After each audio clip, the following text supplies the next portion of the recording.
sit there.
Yeah. I don't know whether, yeah. No, here, I did.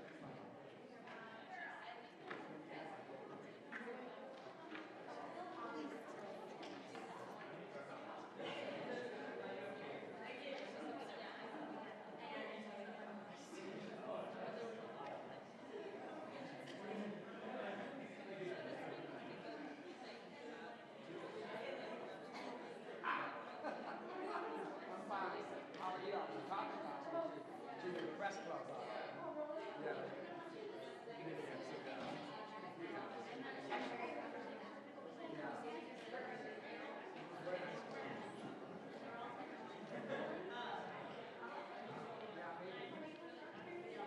No.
too far.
Hello.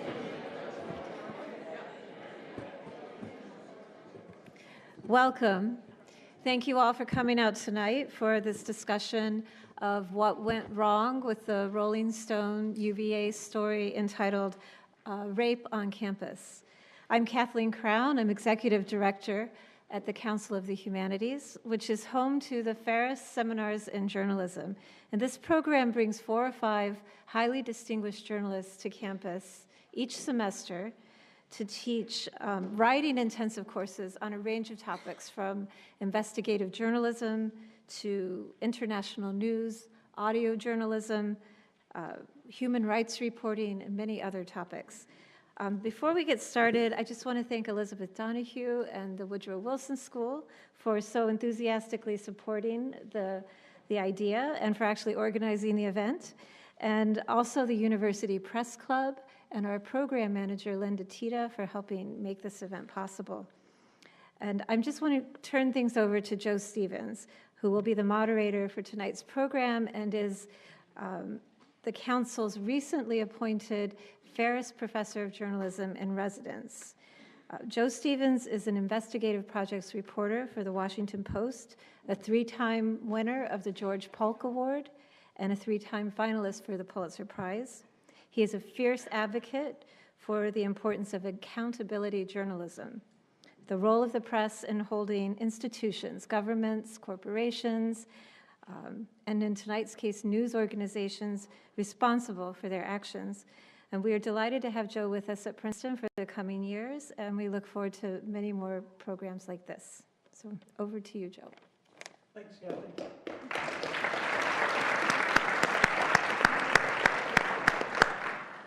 Thanks for the nice introduction, and thanks to everybody for turning out on a nice evening on the last week of classes when I know you've all got lots of other things competing for your time, but I think this turnout is a sign that this topic is of great importance to our community and well beyond.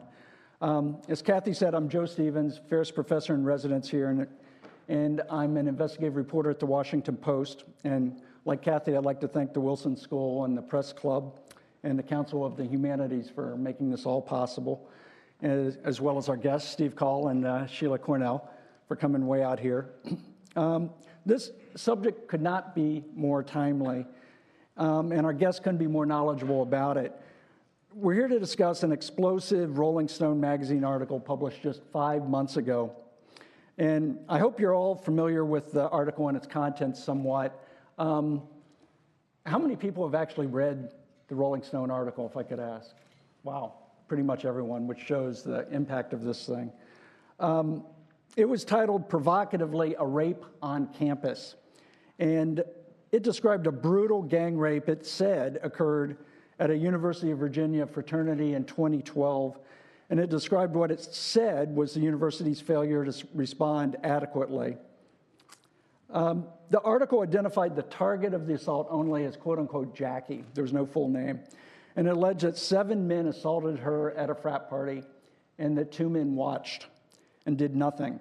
It was really horrible stuff recounted in granular detail, and it was very difficult to read. You've read it, so you know, but it was also very difficult to turn away from it. The article's publication in November broke the internet, as they say.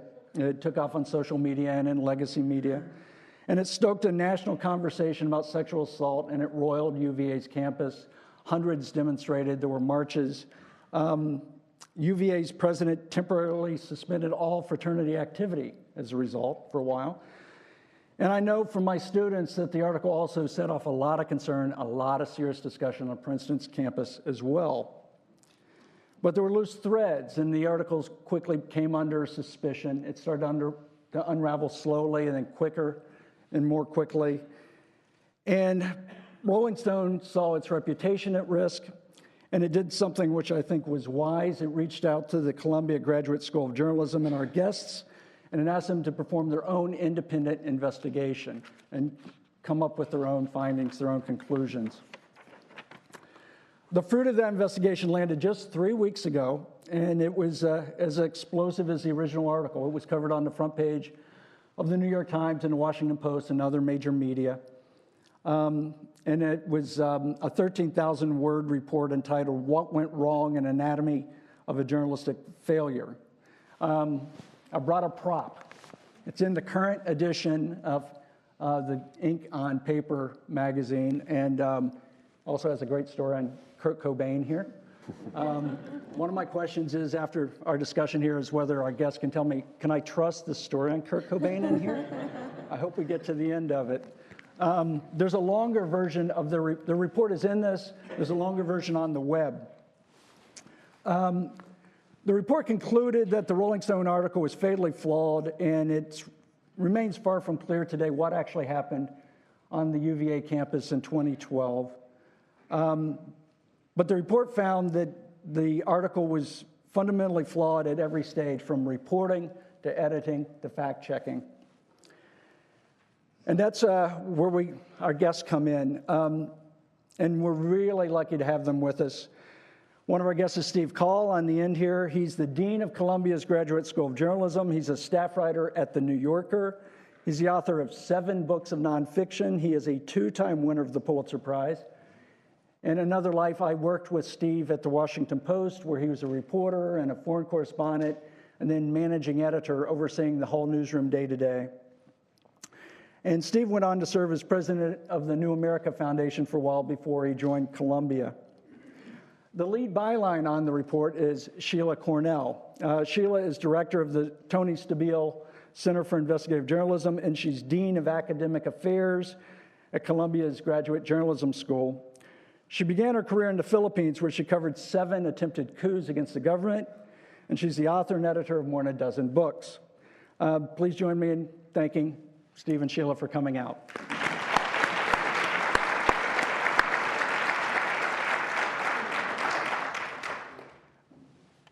Now, I'm going to very quickly recap a few of the findings. According to the report, the reporter, Sabrina Erdley, and her editors relied almost entirely on Jackie's account of what happened that night. They did not aggressively seek outside confirmation of what went on. And according to the report, they failed to engage in, quote, basic, even routine journalistic practices that might have verified the incident.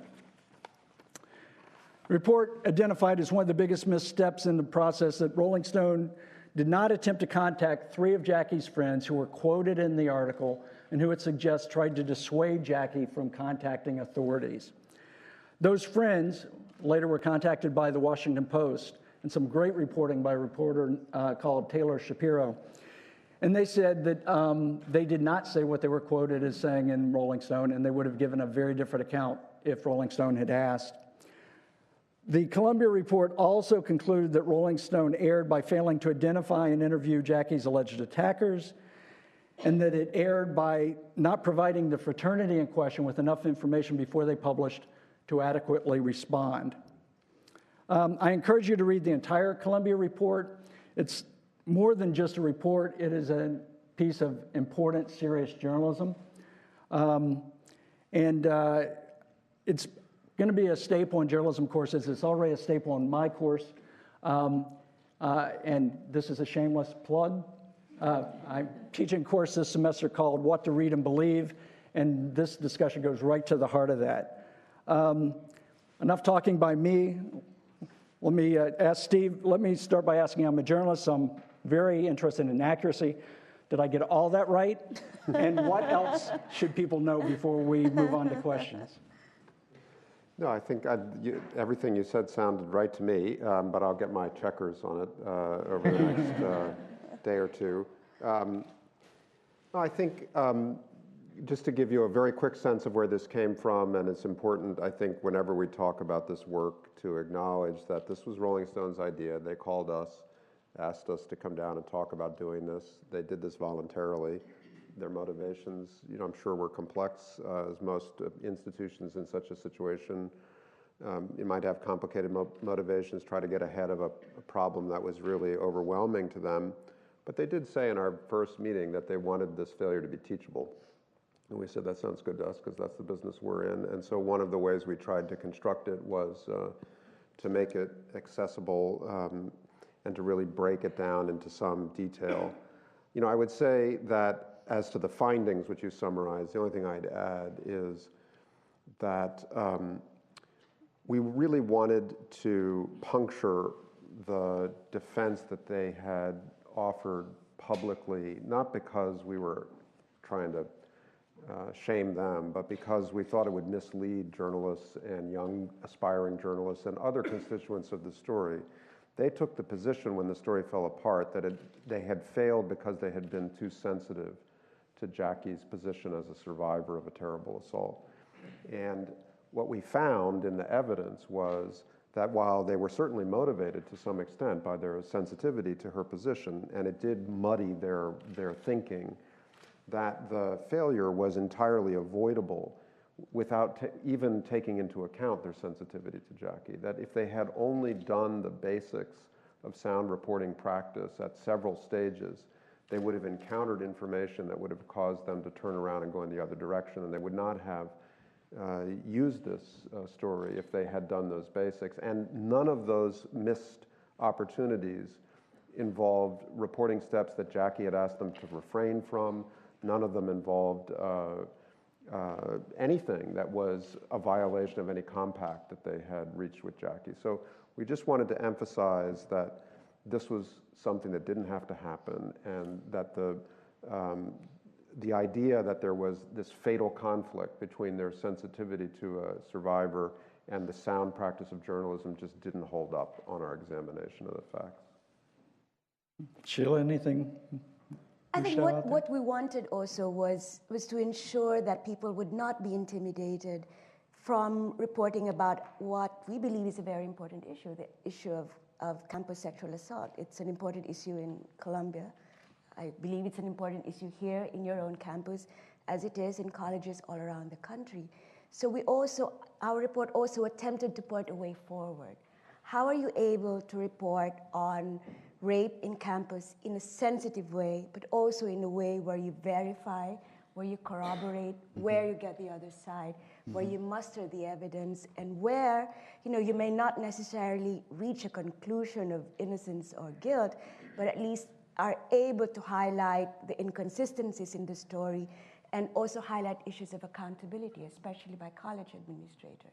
Right, very important things, and things we talk about a lot in our journalism classes here. Just for a baseline, how many people did you talk to when putting together this report? I don't know, 30 or Ballpark 40-ish, I would guess. A lot of people. Did you talk to everyone you needed to talk to? Well, the report reflects that Jackie, through her attorney, declined to cooperate with us, and she issued a statement that we recorded in the report that said that her attorney said that it was in her client's best interest to remain quiet at this time, was the way she put it. We had provided her in writing, as one would, routinely, a very extensive written record of everything we were going to write about that pertained to Jackie, as well as questions associated with our draft. But that was the choice that she made. And of course, she's pretty much been consistent in that decision since December of last year. Right. Well, let me just give you the types of people we spoke Sure. with. We spoke with nearly everyone involved with the story at Rolling Stone, from the writer to the editors to the fact checkers. We were not allowed to speak with a lawyer because they said they use attorney-client privilege to shield that part of the reporting and publishing process. We spoke with everyone involved, as far as you know, everyone interviewed or not, but also mentioned, if not interviewed, by Sabrina Erdely in the published story. We spoke with students, we spoke with school administrators, we spoke with other journalists as well, to ask them about how should reporting on rape be done. Right. Is there a good way? Is there a correct way? Is there a way that will protect both the source and the journalist from the mistakes that we surfaced in the reporting of this story? Right, so you put a lot of work into this. As far as documents, non-human sources, did you have access to those as well? Yes, they produced an extensive record of what the reporter had produced to the magazine when she turned the draft in, before either the reporter or the magazine had any reason to believe the story was flawed. So That was a quite extensive, I think 400-plus page single-spaced record of the writer's field work associated with the draft. And then they also provided drafts of the story at various stages of its development from the first to the final galley, and various notes associated with that. And it was fascinating. And then we took some additional steps to try to examine the reliability of the reporter's record of interviews, which included transcripts of recorded interviews as well as notes typed contemporaneously during telephone interviews. And so we checked the recollections of people she had interviewed against the type notes, and then we worked out a way to listen. This hadn't been part of the original plan. We asked to listen to the underlying recordings of the transcriptions to see if they had been accurately made, and we found that they had been. So we do feel that what she typed was, in the range of reporters' note records on the high degree of accuracy. It was her failures lay in other directions. I thought that was interesting as a reporter. When this first broke, one of the assumptions you might jump to as a journalist is the reporter didn't do what needed to be done. She was lazy, didn't do work. From reading the report, it sounds like she did a lot of work, and she was doing the things that a veteran, in some areas, what a veteran serious reporter would do. She was taking lots of notes. She was taking notes on what she was doing. She was transcribing interviews, and that's a difficult, painstaking process itself to actually transcribe things accurately. So that was somewhat perplexing to me. It would have been a simpler story if you just said, this is a reporter who just phoned it in. Mm-hmm. But that's not what happened, it sounds like. No, it's not what happened. I mean, she spent 6 months in this report. It was not a lack of resources or a lack of time. The problem was not that she was careless about interviewing people. It's more, the errors are in a way much more fundamental. Mm-hmm. The errors have to do with getting the other side, right, with checking derogatory information with the individuals about whom that information will be published. And it is, giving the other side a full account, or not a full account, but a good sense of what your story is going to be about. Right. What we found was that there were very perfunctory email sent to the fraternity, and that was accused of a gang rape, where the details of the allegations, the details of the story were not even described, and that if she had done that, then maybe these mistakes would have been avoided. So we basically said that the mistakes were fundamental and avoidable. Right. They had nothing to do with the lack of effort on her part. Right. Yeah. Did you find any evidence of dishonesty, lying in? No, I mean, I think we've remarked in response to questions about, for example, the accountability issue at Rolling Stone, whether people should keep their jobs, and the publisher's statement after our report came out that he thought the report was punishment enough and he wasn't going to take any further action. So we've certainly heard a lot of questions about that. And I think for myself, and you might say something similar from your experience at the Post, in the institutions where I've worked, there are certain things that are automatic firing offenses, and dishonesty of various kinds is one of those. So if you lie to your editor about who you interviewed, or you lie to your colleagues about whether or not you went to the press conference, or you invent quotes, or you invent facts, and you're caught, that's a terminal offense in most newsrooms, and plagiarism similarly. And so we didn't find evidence of that kind of dishonesty in this case. And it was a collaborative failure in the sense that each and every bad judgment that the reporter made about not contacting individuals, for example, the 3 friends that you mentioned, she disclosed that to her editor, and her editor endorsed the decision. Right. So they did this together. And it wasn't like she was hiding this from him. So they have some differing memories about exactly how vehemently each of them spoke about one undone task or another. There was this period where the story was falling apart and the writer was speaking about it in public, where, some of the remarks that she made, have been appropriately questioned by people. Like, what were you saying exactly there? Or was she misleading? Was she dissembling? But when we looked at that, at least in my analysis of that, is that what she told us was that she felt that she had obligations, confidential source obligations, and also obligations to Jackie that she needed to work through before she started to talk about her reporting process as it started to become questioned by other reporters. Now, did she make some judgments about what she said there that people can question? For sure. But was it dishonesty? No. To me, it doesn't qualify as that. It was something different. You back into something else, which I've heard a lot in discussion about the fallout from this, is you come out with this report that finds very bad actions down the line at different parts of the process. But the ultimate result is unsatisfying somewhat, in that, to my knowledge, no one has been fired, no one has been reassigned, and I may be behind the curve on this, but I don't believe we know of any substantial changes in policy at Rolling Stone. So it's somewhat unsatisfying to have a report come out and say very serious, massive mistakes were made, and then what comes out of it, Rolling Stone seems to be saying, well, next time we won't do it next time. Is that the right takeaway from this? Partially.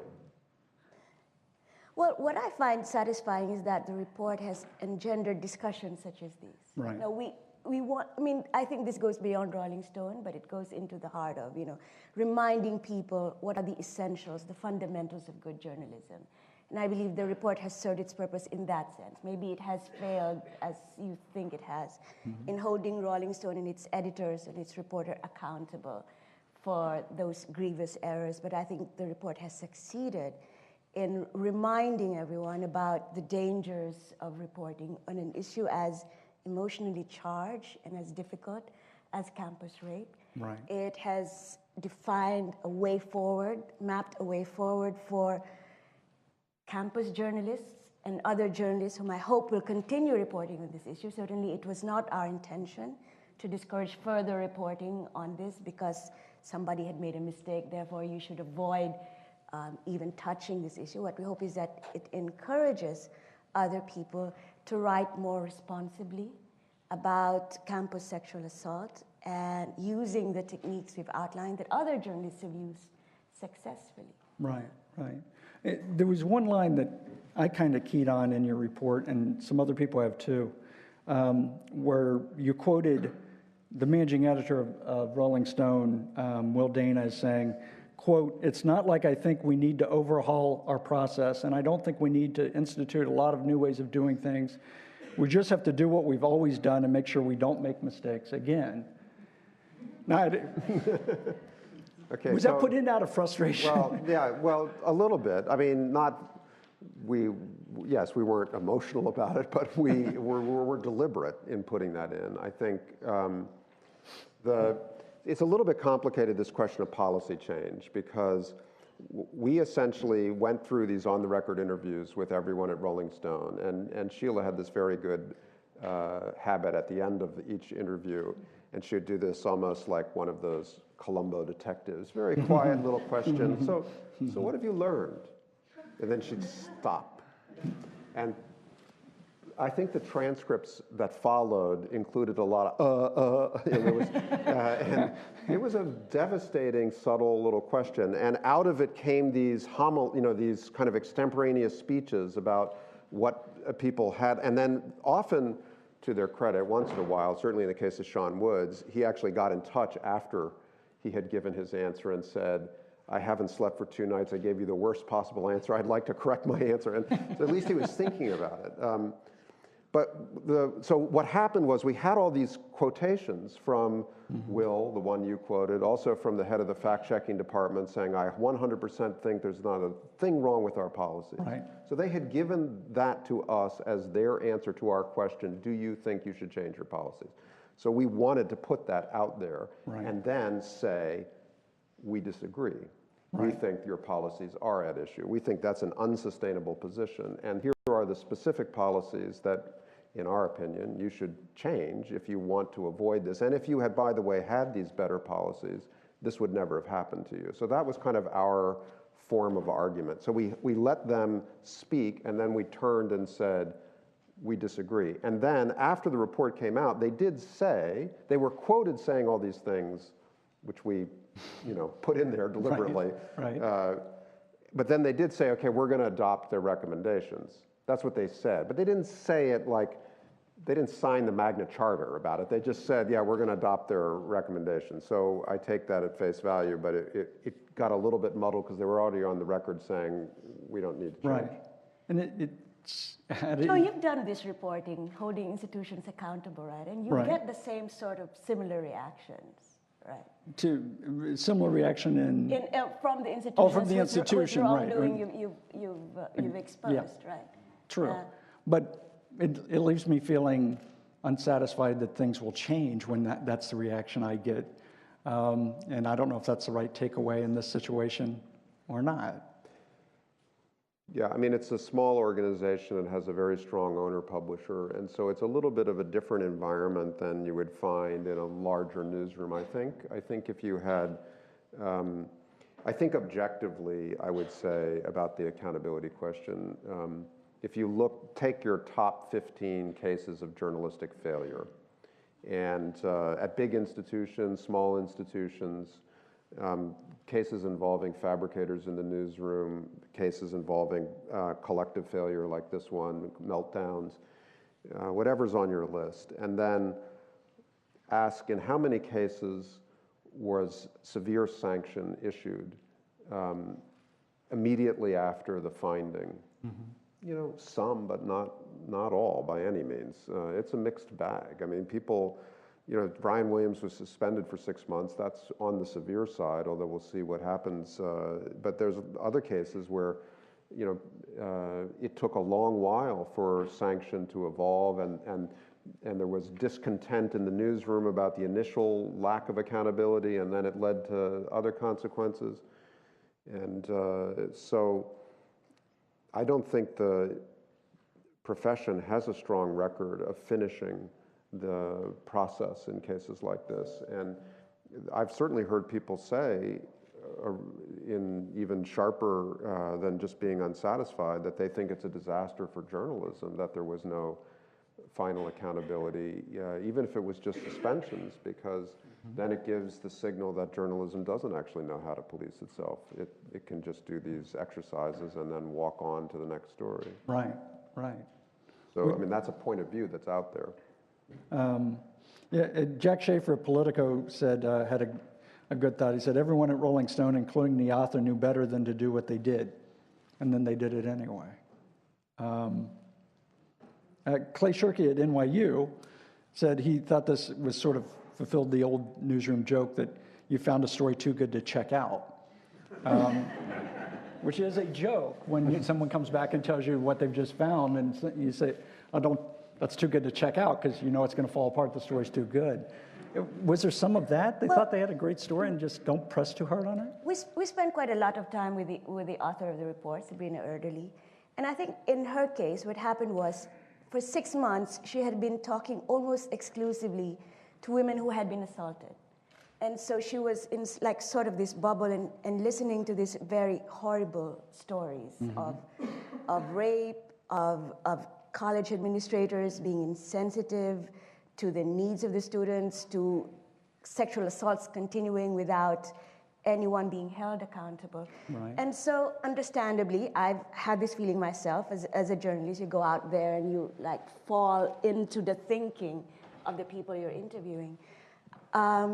I don't think she deliberately felt that this was, this story was too good to be true. I think what mattered there was that her editors, who did not rein her in and provide a different perspective, didn't raise questions, were not skeptical about her story. So there was a lack of checking and skepticism on the part of the people who were supervising her.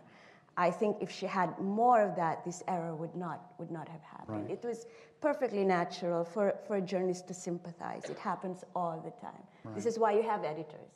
This is why we don't go out there and publish immediately after, because this is why you have fact checkers. This is why you have layers of people questioning your story and basically being the prosecutor on the other side and asking you, are you sure about this? Is there another side to this? Right. Do we have this right? She didn't have that. And just to be, complete in the spirit of the report's recommendations to others, what the writer said was in her mind was that she encountered this case in exactly the context Sheila just described. So she had been in the world of assault on campus at other places before she got to UVA. And then she encountered this case, and she said it had this veneer of credibility because a student employee of the university had connected her with Jackie. It wasn't like Jackie solicited her to be written about. No, she was connected to her through someone else who was an employee of the university and an activist and a survivor herself. And also that young woman had testified before Congress about the problem of campus assault and had summarized Jackie's case in her testimony. Of course, anyone who covers congressional testimony knows it's completely unvetted, totally unreliable, but it does sound cool, like I testified before Congress. I mean, you can mimeograph your kid's homework and submit it, and it'll be official congressional testimony. But anyway, that was a legitimate kind of experience that she had as a reporter. And then it turned out that this narrative that Jackie had been, was willing to relate to the reporter was one that she had also shared with others on the campus and so forth. So there was this if you wanted to be caught up in the narrative, it wasn't just that she was talking to someone who was telling her this. There was a context for that interaction. Now, the things she should have known better as an experienced reporter, and certainly that her editor should have known better, is that that's not enough. It doesn't matter how much circumstantial evidence appears to give the weight of verification to a single person's testimony. The only way to verify a single person's testimony is to check it out around it, as you well know. Right. If your mother tells you she loves you, check it out. Yeah, that's another joke. I was going to use that at graduation. Now I guess I can't. Change up the discussion a little bit. Let's talk about form a little bit. Attribution and attribution failures. My students are used to me harping on this. The Rolling Stone article has by my count, 1,300-word introductory anecdote telling in molecular detail about this brutal assault at the fraternity house. And it goes on, and there's little or no attribution for 1,300 words. And I think any rookie reporter could tell you that to try to nail down those sorts of details with no ambiguity, no gray areas, no one coming in with, yes, but here's an alternative version, even slightly, is almost impossible. And frankly, if a reporter was able to manage that sort of story, I think they would want to brag about how they landed it responsibly. Does this outcome, one thing it does, is it indict this omniscient point of view that a lot of magazine stories start with, this withholding attribution and just saying trust us? Should this be a sign to student journalists out here, put attribution on everything, exactly where you got it, don't leave it? Just like Professor Stevens says. Just like I said. I think we should allow some leeway for sort of authorial voice, but I think you earn that right only if you've done the underlying reporting that would merit, saying, all those details had been checked. The fact checker did try to check all of those details, and the writer herself, when she was writing the draft, actually put a note that said this is all from her point of view. Right. But the problem was that, again, I think it is an editing problem. The editors let it go, without telling people, without attributing the source of the story, without saying there's, in fact, only one source for the story, without giving readers a chance, without being transparent with readers about how they know the story was true, which they didn't. Right. So they cheated by using this omniscient narrative voice. They cheated and they papered over the gaps in their reporting. So you can use the authorial, this narrative voice, but certainly not as an excuse to gloss over what you weren't actually able to report yourself. Yeah. If they'd made the proper disclosures in that league anecdote about where the information came from, they would have had to acknowledge before readers that the omniscient dialogue that they presented between Jackie and the friends after the assault, as described, where the friends are quoted, in this highly unfavorable way, saying, "Oh, it's going to ruin our social lives. We're never going to get into a fraternity party again." They would have had to acknowledge that they had never reached those friends. None of those friends had endorsed that dialogue, and that it only came from Jackie's recollection, which would have caused any reasonable reader of that story to say, "Huh? I mean, Right. Okay, you say this is according to Jackie, but what about according to them?" When you read it as omniscient dialogue, there were only three possibilities. One was that they had never reached these people, and in this case, they actually didn't even know who they were by full name. Right. Another possibility was that they had reached them, they had confirmed the dialogue, but we were using omniscience and pseudonyms just to protect them from themselves, from what they had said, to avoid embarrassing them. And the other possibility was that they disputed some or all of this, had been reached, disputed some or all of it, but Rolling Stone just wasn't going to be bothered to give you all the niceties of who remembered what. And so it's really the only way you could ever get away with writing it omnisciently would be if everyone in the scene had signed up for the exact dialogue that you had chosen to use, and you were going to handle that in a footnote or some other way. And that's, as you say, that hardly ever happens with something as derogatory as that scene was for those three. And so it becomes reader beware when you're reading something that goes on and on omnisciently with no attribution. You have to trust. Yeah. I mean, there is a way. There are a lot of aspects of narrative writing that are in this piece that you could make the subject of a review. And if we had wanted to write 25,000 words, we certainly would have been tempted to do that. But I think where we came out, both Sheila and myself came out, was what Sheila just said, which is that nobody needs the language police to tell them that you can never write in an innovative or authorial voice, or that there should be room in magazine writing for different kinds of voicings, and that includes attribution, but only if the underlying reporting is rock solid. And even where you're trying to skip past the constant intervention of attribution because you want the story to glide, there are still so many ways that you can drop in small bits of attribution just as a signal to reader. Yeah, I'm still here. I'm fulfilling my compact with you. Right. It's not that polluting if you do it in an elegant, considered way. Right. Which is one of the things. Shameless plug here. We're doing What to Read and What to Believe, my course this semester. So getting back to that, we've got this new edition of the Rolling Stone. It's got your report right here. But it's also got a investigative piece on an oxycodone ring here. Should we believe it? Do you feel confident at this point this problem is solved and we can move on?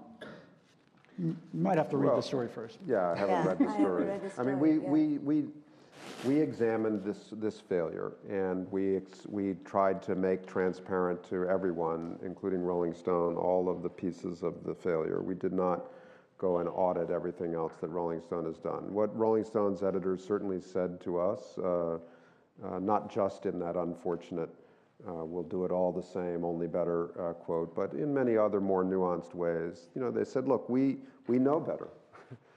We've been tested. We have done some really tough stories, and we've come through. That's their position. So their investments in this story were substantial. They put a writer on it for 6 months. They checked it. So I don't know in the end how to judge that question, because it's not something that we reported out for ourselves. I think it's hard to say. I mean, do you believe the Washington Post after... Sometimes.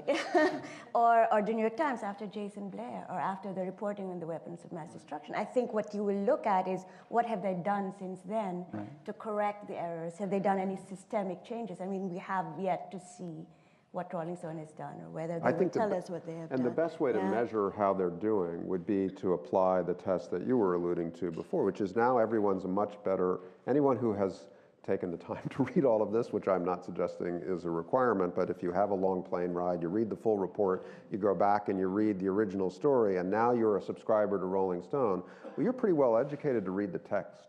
Right. Okay, where is this coming from?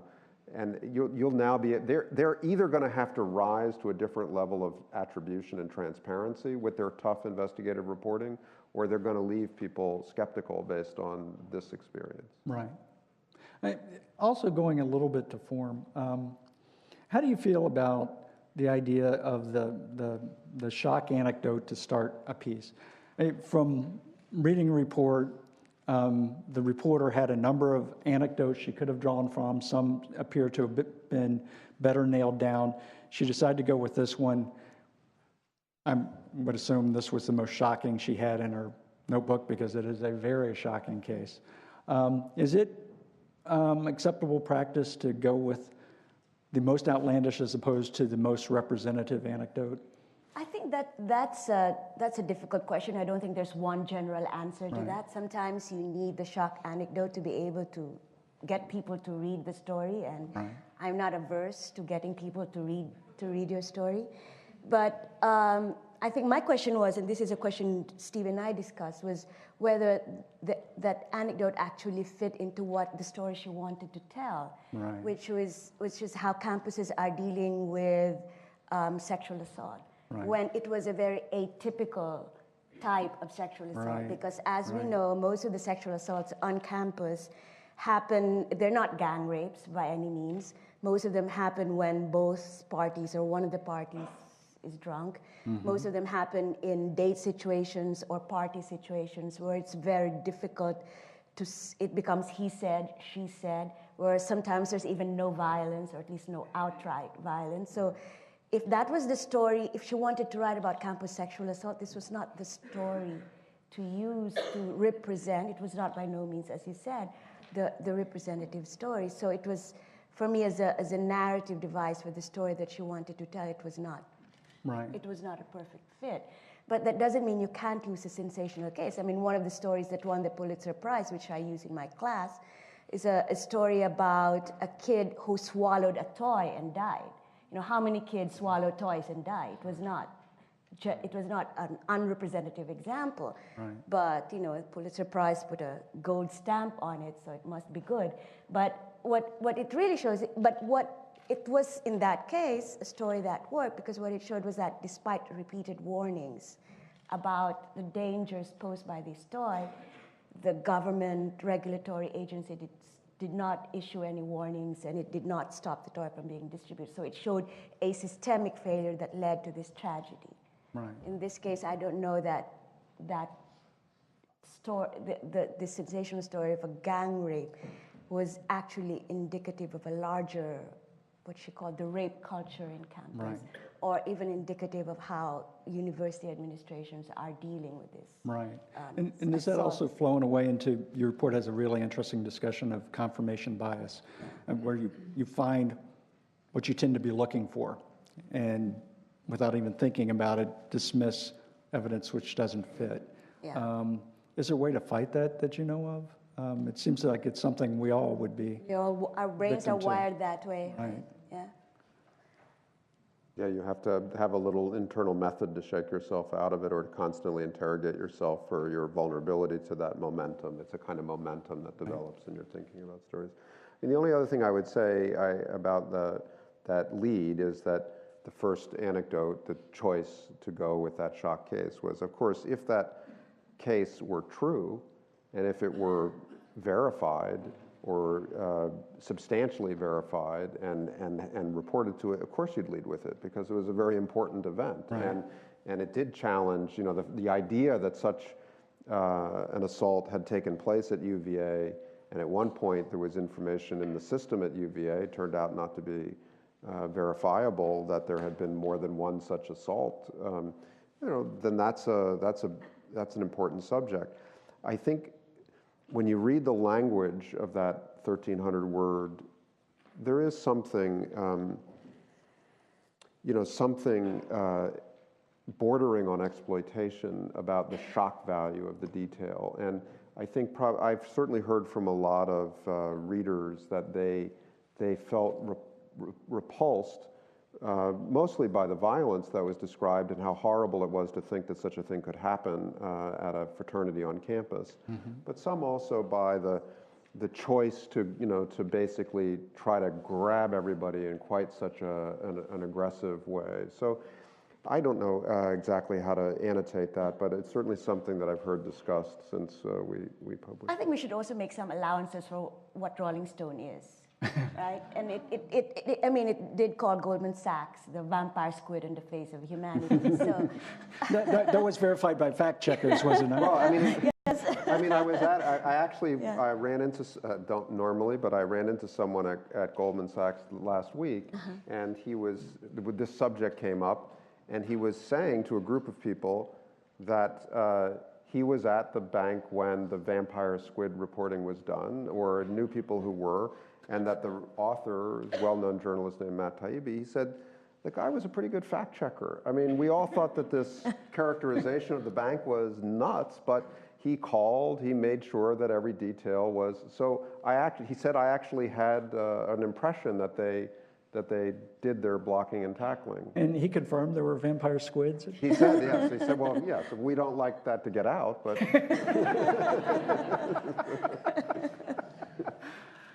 I would like to open this up for questions. We would like to give preference to students to start out with, if they make their way to the mics first. So we can continue discussing if you want to start making your way down. And also, if you would, keep it to questions, if you could, in consideration of everyone, so we all have a chance to talk. Keep your questions short. And since this is a journalistic forum, we have journalistic best practices experts here. If the questions could be aimed in that direction, would be great. Could you talk about your interview with the reporter? It was 6 hours, did you say? 6 hours, yeah. The initial sessions, yeah, we stayed in touch with her after that, but over 2 days. Were those professional? Were they contentious? Were they emotional? She was very helpful and she was very open, except for what Rolling Stone lawyers told her not to touch upon, which was the legal review of her story. She was quite open. She was very clear that she wanted to make this a teaching case. Mm-hmm. She most of the time she was, just telling it like it was. We went in chronological order from the time she started doing the story up to the time it was unraveled. There was at one point where she became emotional when she talked about her discovery that Jackie had been lying to her all the time. I think that was very painful to her because she trusted Jackie, she believed in Jackie, she wanted Jackie to get justice. And so it was sort of very devastating for her to find out that she had been lied to all along. Yeah. It sounds like those must have been tough sessions for you. She was very professional. I mean, she's strong. She came in there with a plan to be cooperative and strong, and she knew her material well. But yeah, I mean, the difficult bit was a relatively small percentage of the work, and I think it's no fun for anybody to go through something like that. And we certainly take no pleasure in other people's mistakes. So it was something that we were both engaged with on a professional basis, and I thought she handled it well. Right. And I should throw out, too, that you all took this on for no pay, no compensation. You're only doing it for the good of the community. So I thank you, and I think we can all thank you for digging to get to the heart of this. Sierra has a question.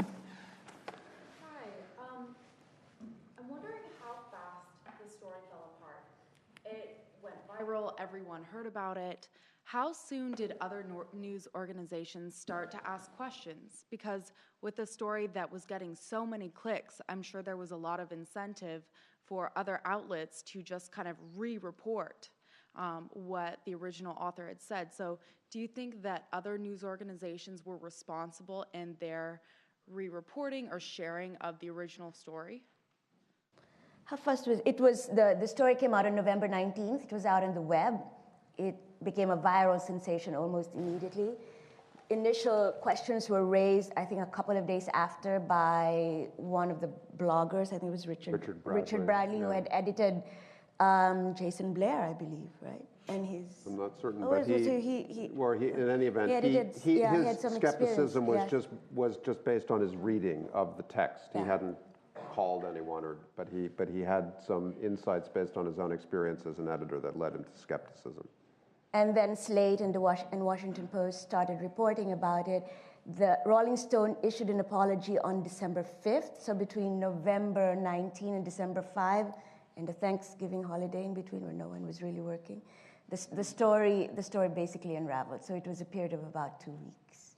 And it shows how fast these things are in the age of the internet. Right. And also how vulnerable their failure was to someone else re-reporting it, because the first and I think most devastating reported disclosure that the Post made resulted from their simply finding the 3 friends that Rolling Stone had not found.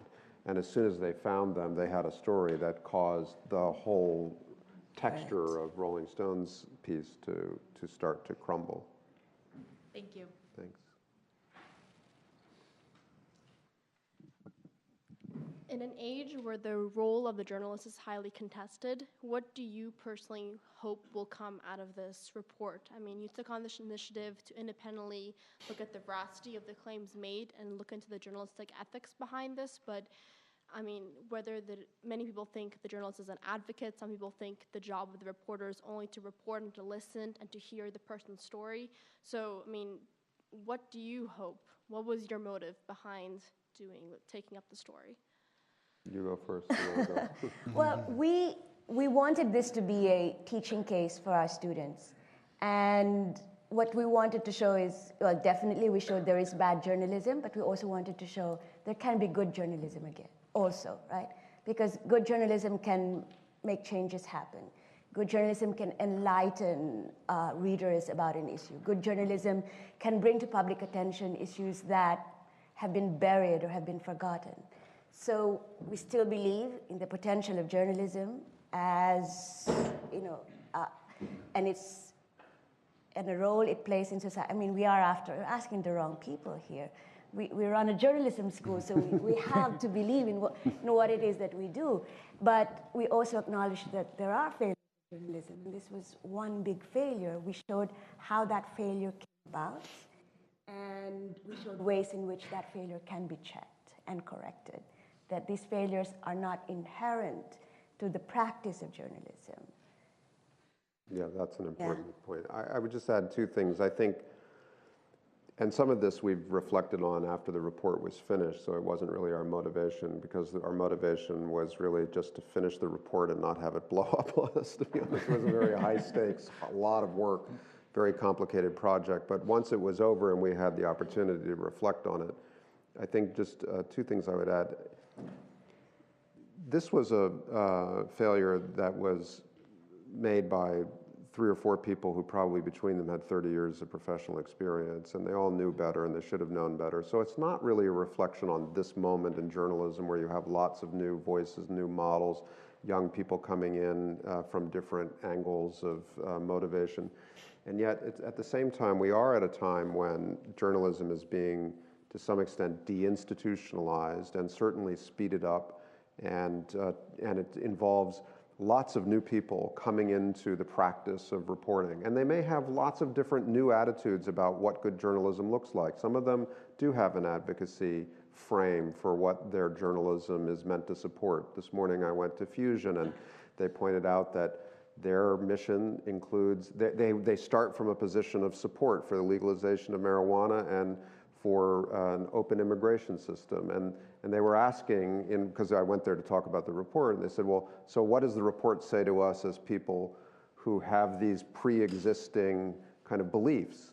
And I think there's an answer to that question, an important answer, which is to be honest in your fact gathering and open-minded about the beliefs you think you hold. And so even if you are absolutely convinced that marijuana legalization is the right public policy, you ought to be the ones who identify and break down the problems that are emerging from a new legalization regime. You ought not to be out there selling something on an evidence-free basis. So there is a role for rigor and verification no matter what your perspective in journalism. So that's the first thing that I hope comes out of it. The second thing is something that really Sheila brought to this whole process, and which I learned a lot from her about, but which I really ended up feeling like the process had been worthwhile, and I was very committed to this part of the work, which was journalism has a terrible record over the last 70 years on sexual assault.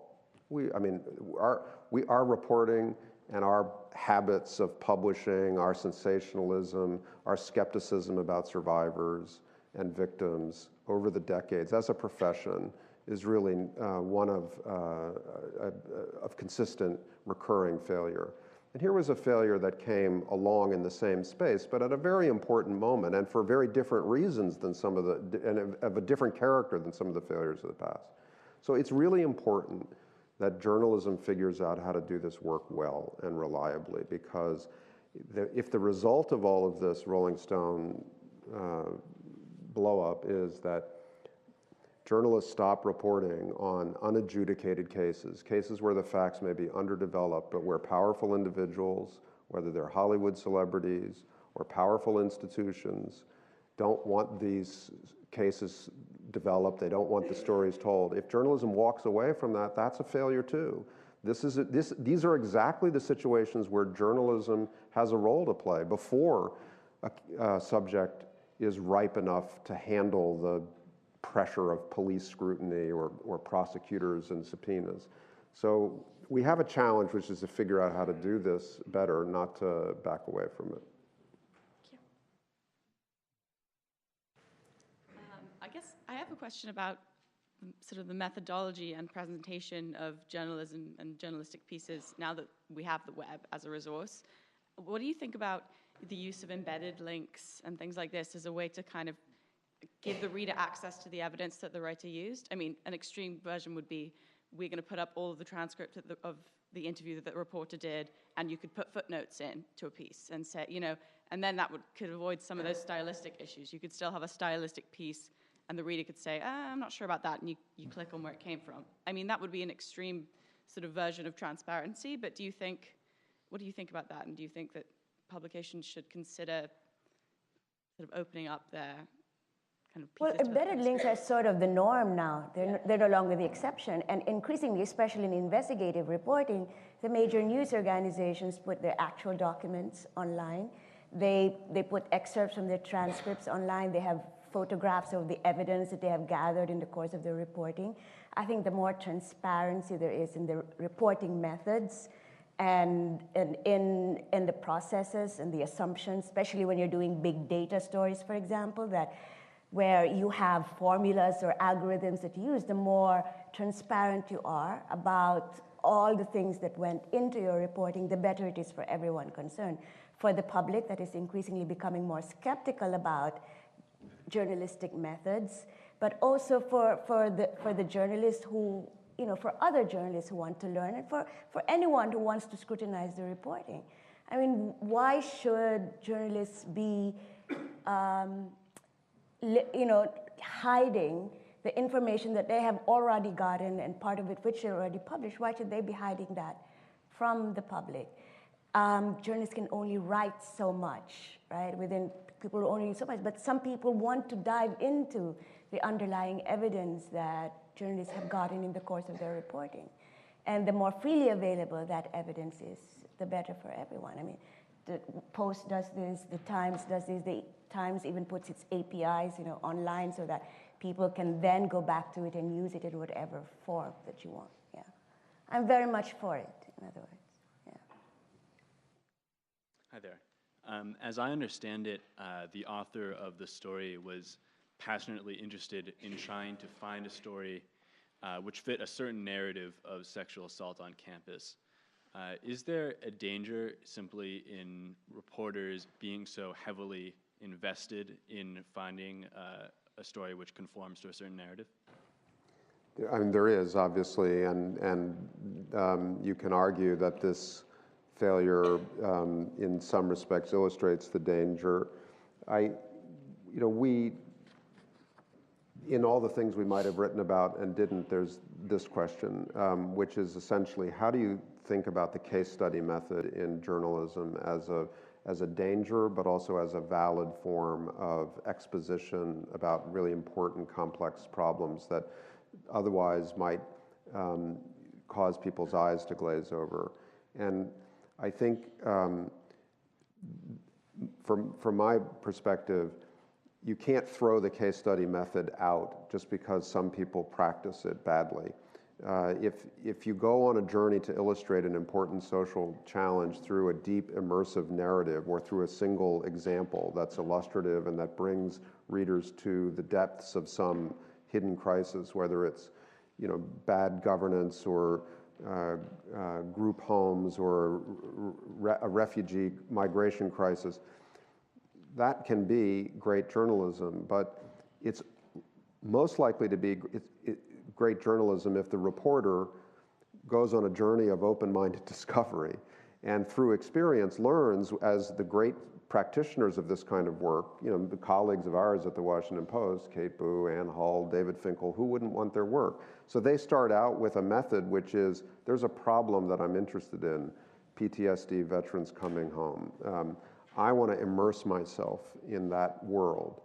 But if they've done it enough, they know that what they're going to discover is going to be different from what they assume going in, and that the journey of immersion is an open-minded, constant journey of discovery. And they end up illustrating a really important problem, the one they set out to illustrate, but in ways that surprise the writer, surprise the reader, and bring this instant degree of authenticity because of all the sort of bumps and contradictions along the way. So that's the great way to do it. And some of the greatest work that's ever been done is being done now, proceeds from that method. But the way to fail is to think you know what the story is and go around for, sort of paint by numbers people who will illustrate something you already believe. And that's a ticket to trouble, as it was, Well, here. the pitfall I sometimes see in my students is they want the perfect illustration. Mm-hmm. So they want a character, for example, a victim of a crime who's the perfect victim, in some sense, it's a perfect illustration. I mean, perfection rarely exists in the real world. I think you should first find out what your story is. What is the underlying story? And what is the best case to illustrate it instead of approaching, finding the perfect case and then figuring out your story later. And this is a particular pathology in TV reporting, too. I mean, my first legit job as a reporter was with an investigative reporting group that had contracts with 60 Minutes and 2020, and we developed stories. And we did them out of public records and litigation or various sources. And then we would pitch them to the producers, and they would come in saying, how good is your victim? How photogenic? How photogenic? Yes. Will she cry? Right. And does she live in the right house? Does she have the right face? And so it's a real problem. Thank you. And I would throw in too, if you want an example of how to do this sort of thing right, I think we could look at Walt Bogdanich's reporting for the New York Times. A friend of mine, I think he's also teaches at Columbia part-time, doesn't he? And he has tackled some of the exact same subjects as the Rolling Stone article, but he's done it in a very different way. He has sources, he gives attribution, he has records, and he occasionally will say things like, we can never know beyond a doubt what happened in this room where two people were in. However, here's what we know. And I'd recommend that to you. I actually have a question. So you talked about the sympathy that the journalist felt for her subject and how that is often something that comes up. Do you think that, being immersed in that sort of feeling emotional connection or being immersed and feeling sympathy for your subject, it seems like it was something that clouded the journalist's, viewpoint in this case, but is it always a weakness? Is it sometimes a strength? And are there ways of guarding against, the pitfalls that come with, taking on the viewpoints of your subjects? It's perfectly okay to be both human and a journalist. I mean, you can sympathize. Yes, journalists have feelings. You can sympathize with your subjects, but that sympathy should not blind you to the need to, verify the story, to check it out, to get corroborating information, to get the other side. There's like a suite of methods that journalists have traditionally used to report on just about anything. And these fundamentals should be respected and honored regardless of your sympathies for the people you are writing about. Yeah. But it is perfectly okay to be sympathetic, and it can be a strength. Empathy is a strength in journalism and in life. Yeah. Well said. Well said.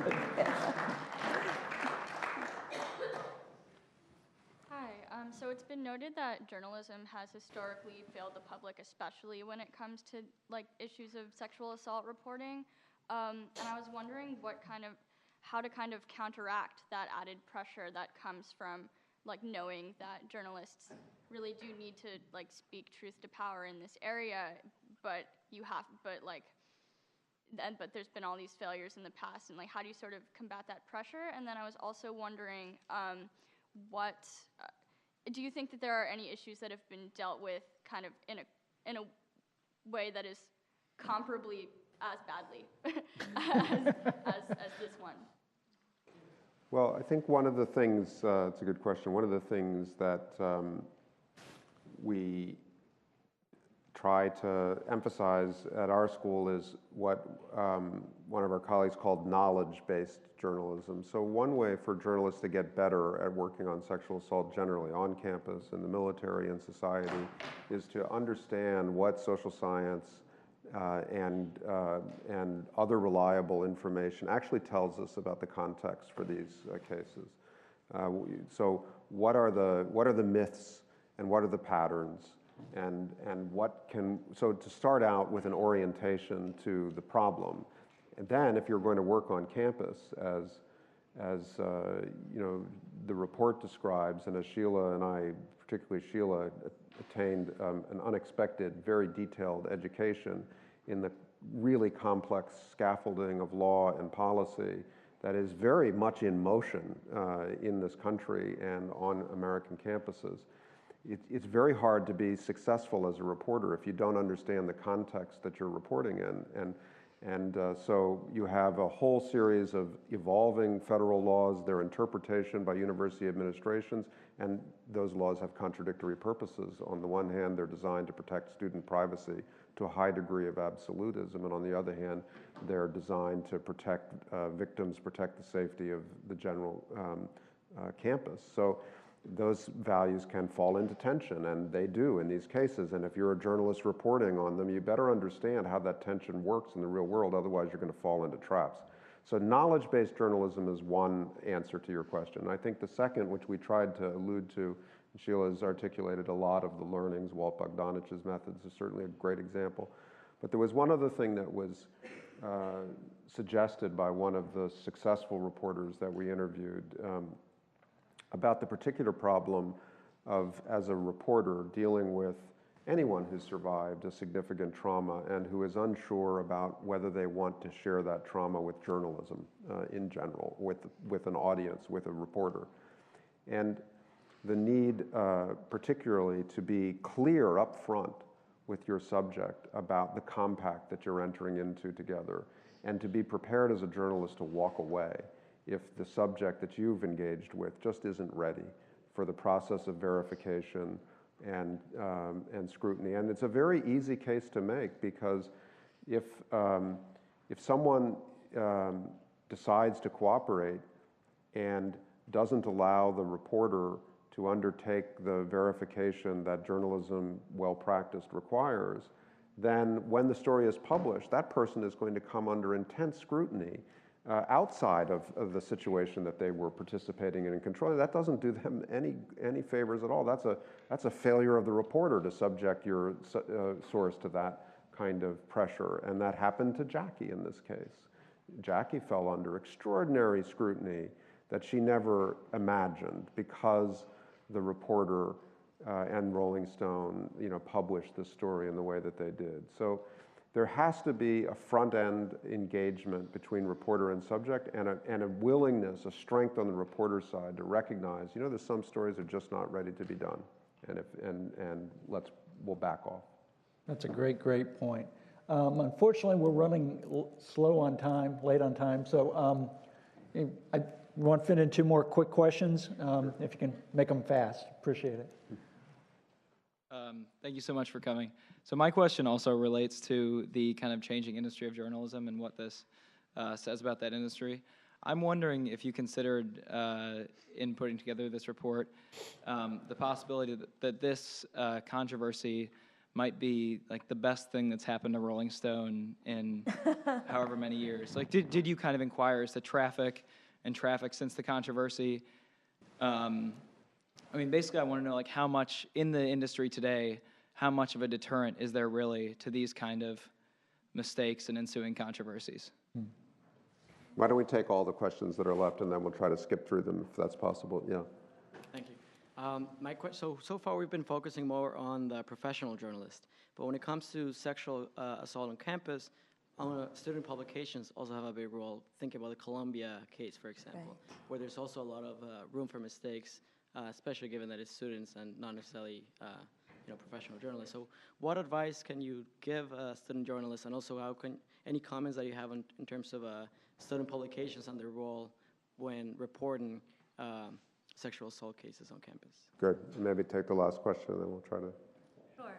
So you highlighted earlier that the institution of journalism hasn't been exactly the most well-suited to report sexual assaults, and I was wondering, maybe stepping outside the institution, is there something that can be changed in reporters' practices that will lead to less trauma, or perhaps a more expedient way of fact-checking and validating survivors' experiences without putting them in such a harmful position?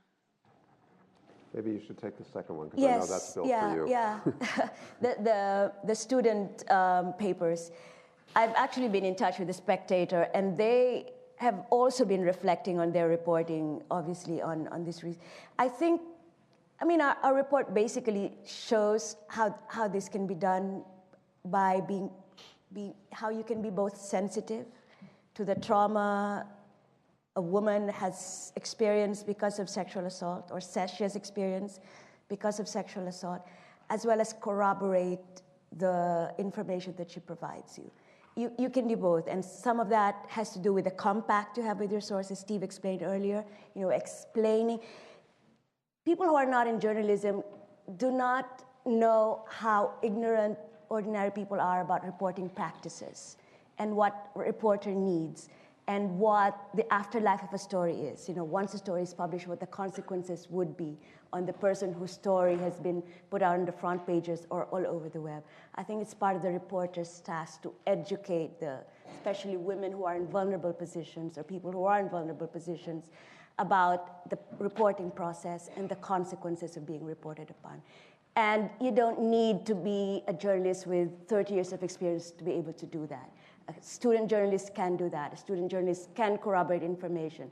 Student journalists can, if you're in a state university, you can ask for a privacy waiver and you can file a Freedom of Information request. If you're in a private university, you can get the woman who's been assaulted to request for her records. So you can get both records, you can get interviews, you can go through this process. It's not going to be instant. You're not going to produce a story in one day. You may have to miss some of your classes to be able to do this well.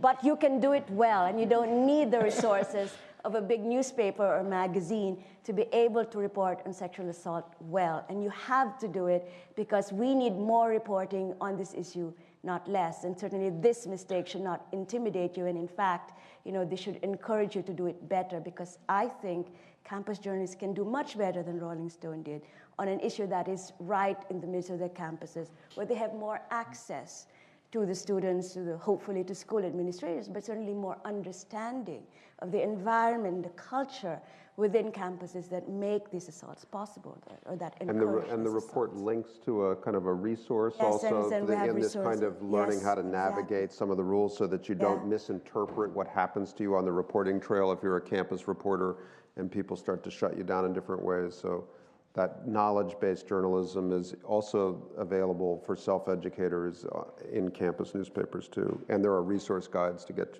you started to do this kind of work. On the Rolling Stone question, I mean, I think this has been devastating for Rolling Stone, and I don't think that any of the people involved, in any serious way wanted an outcome like this. The story was a sensation, as Joe described at the beginning of our session, and it's hard to avoid the conclusion that everyone involved knew that they had break the internet level work here, and that may have been, a part of the context in which they made these series of collaborative bad judgments. When we interviewed them, they denied that. They said that they made these collaborative bad judgments out of sensitivity to Jackie's position. But I think, you look at the objective fact that this story went viral, and any editor who'd seen it, if they thought it was true, would have said, wow, this is a big one. And so there's that. But the damage on the other side to Rolling Stone, has been far greater than any of the benefits of that burst of audience, which, anyway, audience numbers are easy to brag about, and they don't create a business anymore, so they're not even really worth chasing. There are also less gruesome ways to create a viral sensation, right? Cats, for example. Right. Yeah. And what was the last question? So I think we've sort of addressed that in the sense of the methodology that we've tried to, and I don't think we thought that our report in quoting some other reporters who've been successful in proceeding as you wished for, or in making some suggestions about this compact at the front end of reporting, that our answers are in any way definitive to the question you've asked. But what we were hoping, and the one thing that I think beyond when we stop talking about Rolling Stone, which I think we're prepared to do pretty soon, the conversations we'd love to continue to have are about how to do this better. And actually, we think that journalism, the profession, needs to take this on as an agenda and start to work on it, think about it, talk about it, because there have been many other moments of crisis in journalism or perceived failure, even partial failures, like the problem of embedding with the military as a form of access, and did it capture war reporting? When those kinds of legitimate concerns arose, journalism at least had the wherewithal to get together and try to wrestle them to the ground. This is a moment where that needs to happen around this issue, and so we hope that will continue.